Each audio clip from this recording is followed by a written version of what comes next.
live for the Power Chat series with special guest Mason Bumba. Mason, how are you doing tonight? I'm doing great. How are you doing, Isabella? I'm doing awesome. So I'm super excited to have you on the show after a little bit of a hiatus for the Power Chat series. But no, so I see that you're wearing your top 10 USA. You are repping your team, but you're also here for the USA Waco Championships. So tell everybody how you did. So at the USA Waco Championships, I qualified to go to the Junior World Championships in Dublin, Ireland for Waco, and I qualified in the juniors 16 to 18 minus 63 kilogram category, as well as the juniors minus 69 kilogram category. Excuse me. And I also won the junior open weight as well as senior point fighting minus 63 kilograms. That's wonderful. And this is not your first time going to Dublin, Ireland, is it? No, I've been to Dublin, Ireland for the Irish Open many years prior to this year, of course. Gotcha. And those were all fighting divisions that you won at this championship. And for anyone who doesn't know Mason, you probably do, but you are a stellar weapons. Do you still do CMX forms? Yeah, I do CMX forms, excuse me, as well? every here and there. So Okay, but no, but your CMX weapons is like ridiculous. You're so good at pretty much everything that you do. But how about you tell everybody what's it like training at that level for multiple different events? So definitely training at a high level for multiple different events, weapons, forms, fighting is very difficult on time restraints. So a typical day for me looks like going to school, and then I usually go to practice from after school around 4 o'clock to probably around 9 o'clock at night, just so I can get everything in there, make sure I do a sufficient amount of fighting, a sufficient amount of weapons, and the same for forms. So I just got to make sure that I train each evenly and have my own individual goals and focuses for each, which then help me rise to the top. You know what's crazy? I mean, when you were on Straight Up, you weren't fighting, right? Like, you were not fighting at the level that you were doing weapons. And now it seems like it would be ridiculous for someone not to call you a fighter. Winning this championship, going to Dublin, Ireland. When did you catch the bug really for fighting? Yeah, so I've actually been always a point fighter and a fighter in general, first and foremost as a martial artist. So weapons actually kind of came along secondarily because in martial arts, I started point fighting when I was a green belt. So I was around 6 years old, 6 years old. And that's when I actually started fighting. And weapons didn't come along until I was around 8 years old. And then finally started getting good at weapons around 9, 10, 11, and slowly worked my way up through there. But fighting has always been my favorite event, still is to this day. And I guess I've just gotten a little bit more notoriety with fighting as of late due to my recent successes in Waco and, of course, NASCA. Yeah. And speaking of successes, what are you most looking forward to when you land touchdown in Dublin? What's on your mind going into that, coming from this event? Yeah, so as soon as I touch on Dublin, even before I get on the flight, it's going to be game time, game face for me. I'm not going to have any distractions. I have one goal in mind, and that's to win the Waco World Championship. So, like I said, no distractions. I'm going to be zoned in, focused the entire time, and it's not over till it's over. So, once that final bell rings, then I can relax a little bit. What do those distractions look like for you that you might be needing to block out from now till then? Some of those distractions, they could be getting in my own head, whether that's overthinking things or just in general, some like extracurricular activities, maybe hanging out with my friends. I know that's not really a distraction, but it's something to take my mind away from my main focus, or some other things like some things that are out of my control that I kind of just have to forget about and focus in on what I can control to do my best at the World Championships. Okay. All right. So you mentioned that you started karate at a young age. Why don't you tell everybody how you kind of got into martial arts? Yeah, so I got into martial arts when I was 4 years old, and I was inspired by the Power Rangers, actually, and by the Red Power Ranger. When I was 4 years old, I always wanted to be like him, so I asked my mom if she could sign me up for some karate lessons, and she did. And since that trial lesson, I've loved it ever since, and I haven't stopped. Yeah. A lot of people seem to have been somehow inspired by Power Rangers, Teenage Mutant Ninja Turtles, some film or thing that they've seen on TV. Do you still watch like martial arts films? Have you seen like Cobra Kai and things like that?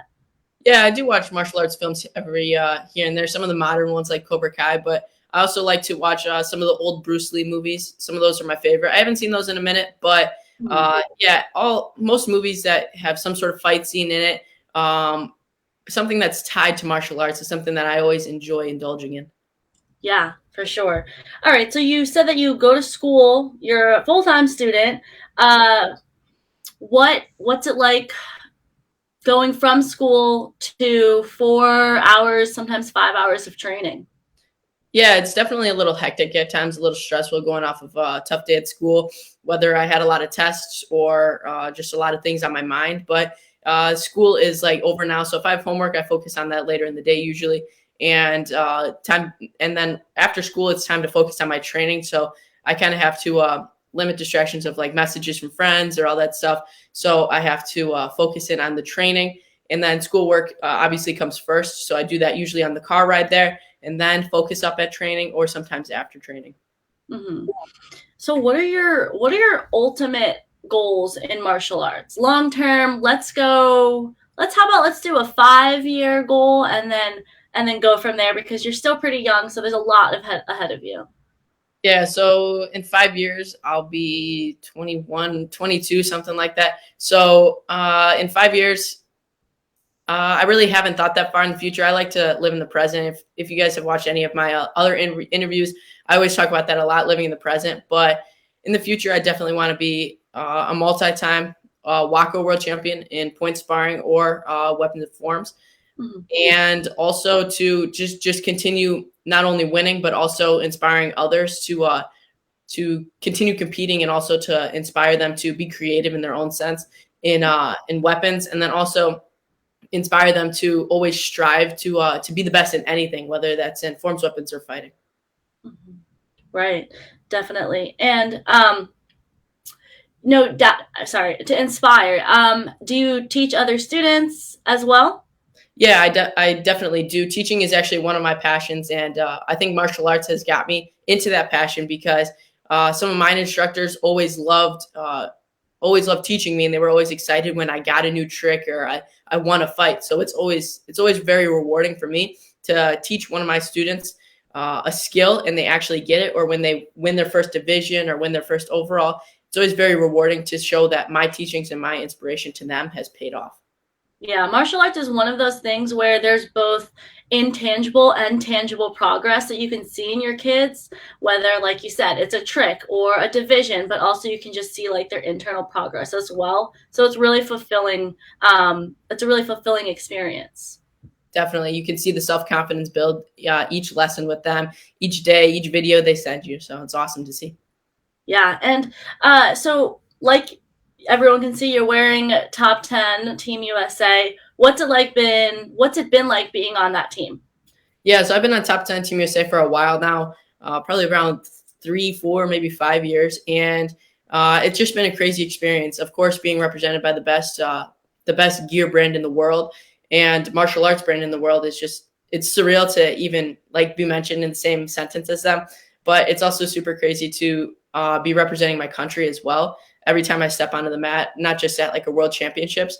So it's been very exciting. Lots of ups and downs, lots of wins and losses, but they've stuck around. They've been there for me, and with my sponsors and with my coaches, and that's something that like many thanks can't do it justice for. So I really appreciate it, and it's just been a great experience, and I can't wait for many more. Yeah, and so who are some of the people that you look up to as a martial artist or as a person, as a coach? Who are your role models? Yeah, just in general, some of my teammates, of course, such as El Java Abdul Kadir, Tyreek Saint, even some of my other people that aren't teammates, Bailey Murphy, I look up to a lot. One of my former teammates on Team Straight Up. Of course, some of the team leaders, Jarrett Liker and Bob Liker, some people that I look up to and have been looking up to for a while since I first got on American World Team, and even before that as well when I go to some of their training camps. And just a ton of more people to list, but those are some of the main ones that have influenced me as a person today, and also as a martial artist. So you're going to be fighting in the 16 up, or when you get to Dublin, what is the division that you're going to be gunning for? I'm going to be gunning for the 16 to 18 division. So whether Okay. that's 63 kilograms or 69 kilograms. Okay, 16 to 18. So can you familiarize people watching who are some of the big names, big competitors that you're going to be stepping into the mat to challenge? I honestly don't know. I haven't done a whole lot of research on it yet because, of course, the tournament just finished, and that's the one I was focusing on. But in the weeks to come, I'll definitely be doing a whole lot of research, watching film, doing like I said, a lot of research. I keep saying that, but it's definitely a key and vital part to being successful on the mat, not just stepping in there and doing whatever, but having your strategy going in for each opponent that you plan to face. So in the coming weeks, I'll be doing a lot of research, and it doesn't matter how big of a name they are, whether that's in Europe or the United States. I just know that I have to do what I do best, and that is to just believe in myself and to rely on the skills that I have and the strategy that I put in place, as well as my coaches. So every fighter has their own way, their unique way to prepare for fighting overseas. Without giving away your tricks, but what's your mentality on fighting American fighters, which have their own style, versus Europeans, and sort of switching back and forth both mentally and physically? So for me, I don't really have a big difference between it. The only difference is some of the rules. But for me, I always like to go into it with the same mindset. It's the same mindset to go in there, do my best. And usually my best is to win most times. And that is just listening to my coaches, listening to what I've done in training prior, and letting that muscle memory take over. And those rule changes, I usually train with those rule changes every time I get ready for a tournament. So that's what helps me out, getting that mindset and to stay up to date with all of the different rule changes, as well as the different styles as well. And when I mentioned watching film, that also helps a lot when with going to overseas and of course in America. Yeah. It seems like it's a very meticulous process, researching, watching film. Is that something that you do independently, or do you work with like your fighting coach to break it down with them? What's like your approach on that? Yeah, so I do majority of the research by myself, like looking at who's in my division, who's won past tournaments and stuff. And then I like to do video myself and see what mistakes I can pick out, and then or things that I could take advantage of. And then I always refer to my coaches for secondary backup or some opinion that they see as a coach, rather as a fighter. Yeah. Okay. So thus far, all of your competition experiences, what has been your most memorable win? My most memorable win. There's been a lot of world championships, but probably winning my first Warrior Cup was the most memorable because I've been trying to win it for a while now, Mm-hmm. and yeah, so that one was probably one of my most memorable, and probably I'd say the next big one is probably the most memorable too. The next big one, meaning? Like the next world championship I win. Oh, okay, gotcha. Wonderful, awesome. Okay, Tyreek just commented 3 goat emojis. I don't know if you can see it, but he's tuned in. And your teammate. So I always like watching team fighting. That's like one of my absolute favorite divisions. Um, have you been fighting team fights with? So you're still a junior. I keep forgetting. You're a junior, and they are adults there. But oh my goodness, Blake Spence also commented a fire emoji. But tell me a little bit more about having people who are both kind of in your age range, but also a little bit older, so they can provide that type of like wisdom mentorship. It's definitely super cool because it's a way that you can relate to them on a personal level as as a human, as a person. But it's also great to have their expertise and experience because even just being a few years older than me, that's a few years more of experience in martial arts. So that's definitely something I always take into account, and I always make sure to listen whenever they're talking. Yeah. Do you ever get competing advice? Yeah, I get competing advice from them a lot, and I've been competing a while for myself now. So most of the competing advice that they had given me in the past, I kind of implemented that into my own competing style, how I get ready, and some things that I do when I am competing or performing. So that was actually a bad way that I said that question, because competing can be taken a lot of different ways. But when I said competing, I meant, does maybe Tyreek say one thing, Blake says another, any of the people on your team? Like, how do you grapple with many different voices in your ear potentially, and then figuring out the path that you want to carve for yourself? Yeah, so it's like a bunch of different people that support me and giving me all different opinions, all of them good. And you kind of just have to figure out what opinion, what thing they say works best for you personally. And that could be a mix and match of so like yeah, like you said, like if Tyreek says something and then Blake says something, it's maybe a mix and match of what both they said, half and half, put it together, something that works for me. Like create your own story type of thing. Just something that works for me, and then if that's something that's personal to myself, I can share it with some of my younger teammates as well. Yeah, that's great. That is something that I would do. I would take like a little bit of what everyone said that I like the best and kind of make it into my own. So totally relate.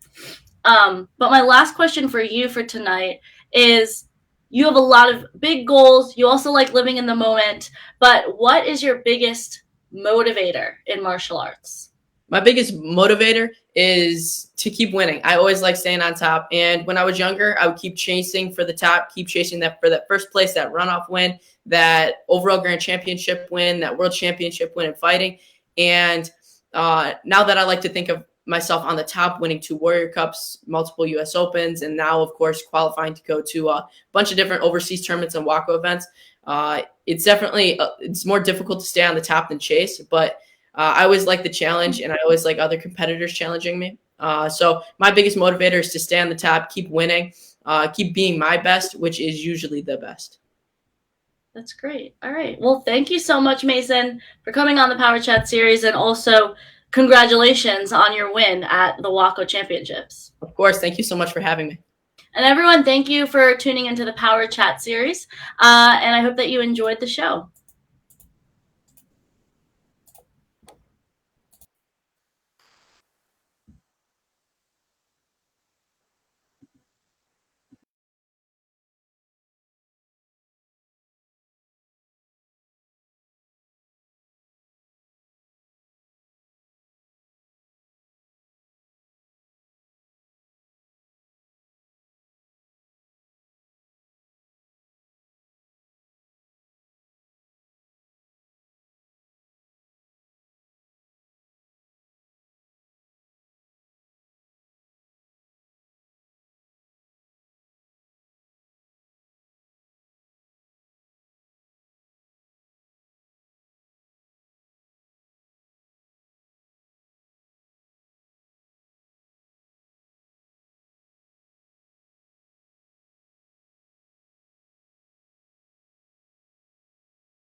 Okay, technical difficulties. I am now stopping the stream for Mason's show. And have a great night, everybody.